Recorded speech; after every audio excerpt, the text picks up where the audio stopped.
Capítulo 4. O mistério de praticar a presença do Senhor. Sabe o que mais quero como cristão? Cada vez mais a presença de Deus. Descobri as chaves fundamentais que abrem a porta para experimentar mais a presença de Deus e vou compartilhá-las para que você possa cruzar o limiar para uma vida mais dinâmica na presença de Deus. É claro que no dia em que eu estiver diante do Senhor Jesus, quero que Ele olhe para mim com um sorriso e diga, muito bem. Mas enquanto ainda estou aqui na terra, quero cada vez mais Sua presença. A palavra de Deus afirma claramente que devemos buscar o Senhor com todo o nosso coração, não com metade, nem 2/3, e sim com todo o nosso coração.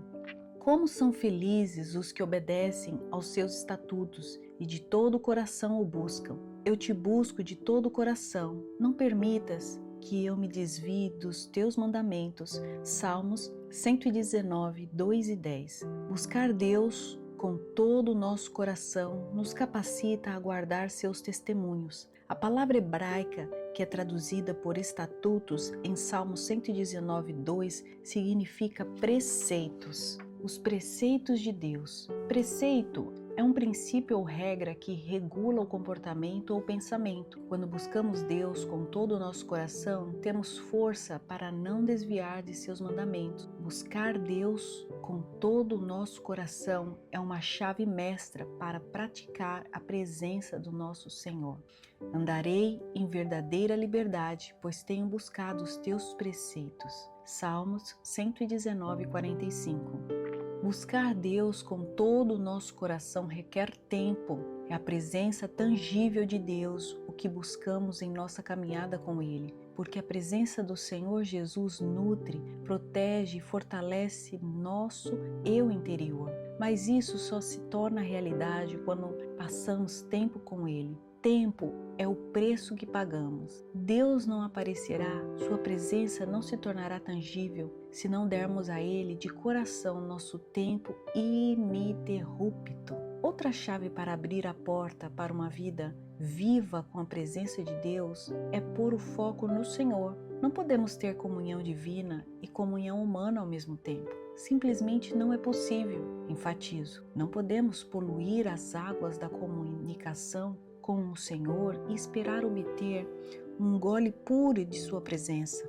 Ele não permitirá. Ele quer sua atenção total e indivisa, seu coração todo. Se algo desviar você, Ele se conterá ou se afastará completamente, e recuperar sua confiança será muito difícil. Deus não compartilha o tempo dele. Por exemplo, você está na presença de Deus e o telefone toca. Você para e atende. O Senhor não manifestará sua presença se você atender o telefone. O fluxo de comunicação será interrompido. Ele se conterá até você terminar o que tem que te fazer ou dizer, e você terá que se esforçar para voltar ao ponto em que estava antes de atender o telefone, cortando a linha de comunicação com Deus em favor de uma linha de comunicação com outro ser humano. Você perde tempo. Nosso Deus é ciumento.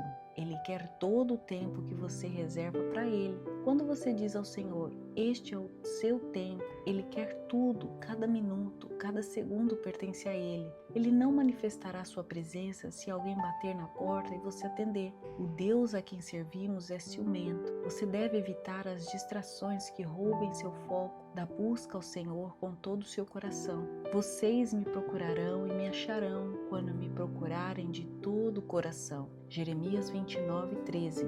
Outra chave importante para praticar a presença do Senhor é passar tempo com Deus diariamente. É absolutamente fundamental que você reserve um período de tempo ininterrupto para comungar diariamente com Deus. Em 1 Crônicas 16, 10 e 11 lemos: Gloriem-se no seu santo nome, alegre-se o coração dos que buscam o Senhor. Olhem para o Senhor e para a sua força, busquem sempre a sua face. A palavra hebraica traduzida aqui por sempre também poderia ser traduzida por diariamente. Recomendo passar pelo menos 1 hora com o Senhor todos os dias. Se você está no ministério de tempo integral, precisa passar mais tempo que isso, e explicarei por que em um capítulo posterior. Passar pelo menos 1 hora por dia com o Senhor constrói seu relacionamento com Ele. É como passar um tempo com seu cônjuge ou um amigo com quem você constrói um relacionamento. Vocês se conhecem cada vez mais porque passam tempo juntos. Quando você está passando um tempo com alguém que ama e esse tempo é interrompido por outra pessoa, fique irritado porque o tempo de vocês foi interrompido. Não consegue se conectar profundamente como queria. O mesmo acontece quando seu tempo a sós com o Senhor é dividido. É extremamente importante construir isso diariamente. Perdendo um dia, voltamos atrás. Não ficamos no mesmo lugar em que estávamos antes de perder o momento que tínhamos com Ele. Quanto mais tempo passa com Ele, mais rápido entro em sua presença. Quanto menos tempo eu passo com Ele, mais devagar entro. Às vezes você perde o seu momento com Deus porque algo acontece e sua agenda muda neste dia. Você vai viajar ou algo o distrai, mas você precisa determinar que nada nem ninguém o impedirão de ter seu tempo com o Senhor. Eu normalmente passo tempo com o Senhor às 13 horas, mas quando não consigo neste horário, passo a noite. Para Deus, não importa que você perca um horário específico. A preocupação dele é que você perca o dia. Não vá para a cama sem dar ao Senhor o tempo que pertence a Ele. Como passar seu tempo com Deus? Você decidiu passar um tempo todos os dias na presença do Senhor, mas se pergunta o que deve fazer durante esse período.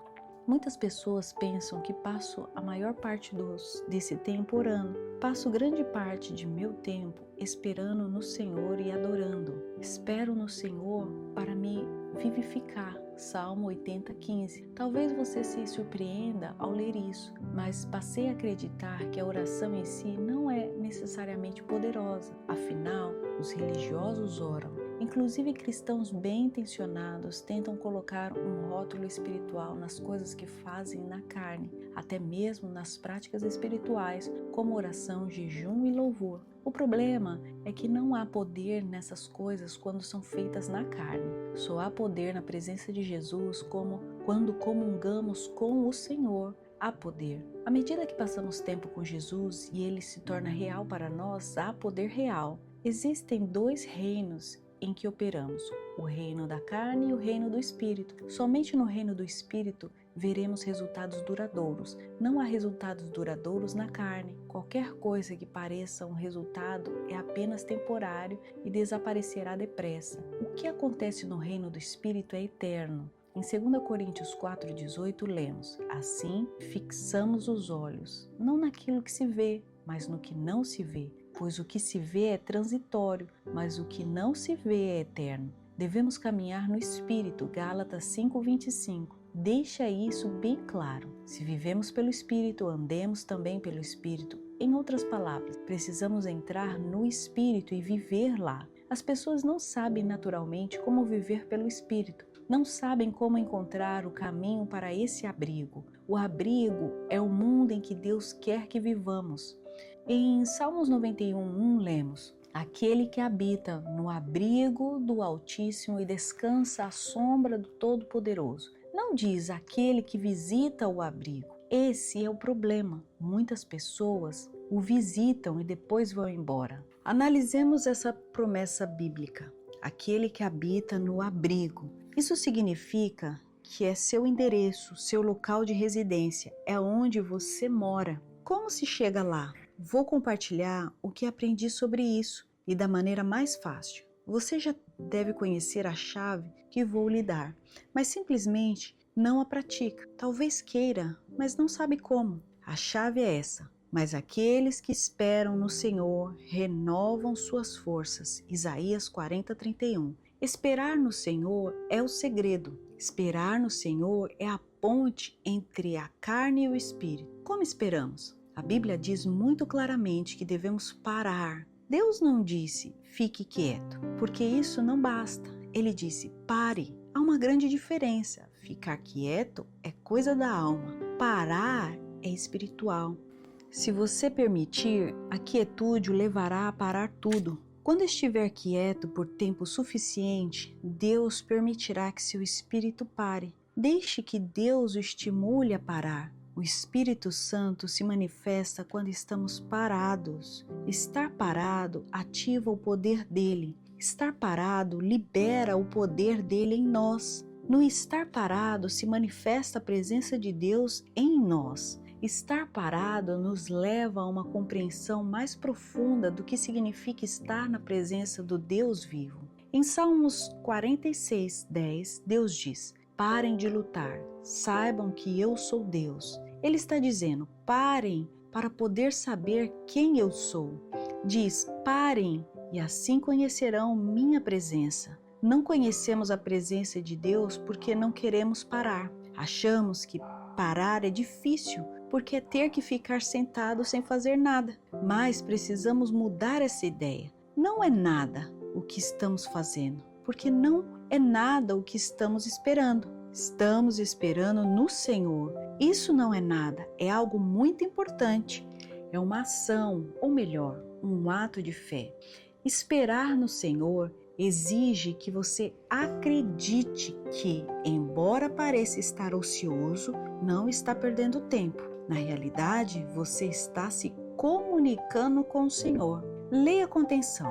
Não estou dizendo que você não deve orar. A Bíblia diz que podemos manifestar nossos pedidos, mas chega um momento em que terminamos nossa lista de oração. E o que a maioria das pessoas faz quando acaba de pedir coisas a Deus? Diz amém e vai embora. Isso significa que estão em comunicação com o Criador do Universo. Falam, mas não ouvem. É aí que elas perdem. Essa é a definição de visitar, não de habitar. Portanto, quando terminar sua lista de oração, fique parado tempo suficiente para que Deus o vivifique, para que o inflame.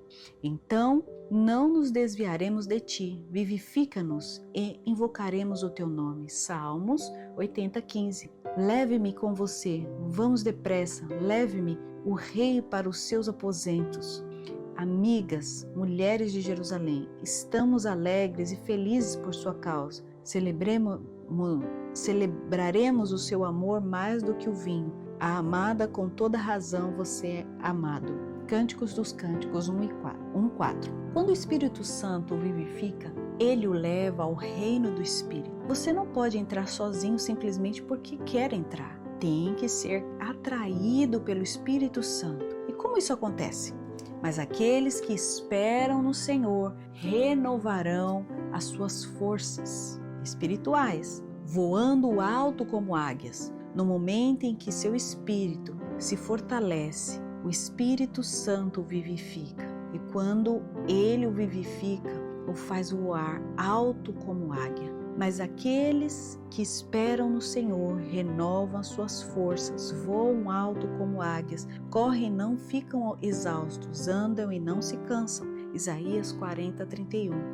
Quero lhe mostrar algo muito poderoso sobre essa verdade. O que significa voar alto como águia? Significa conhecer as correntes dos ventos do Espírito.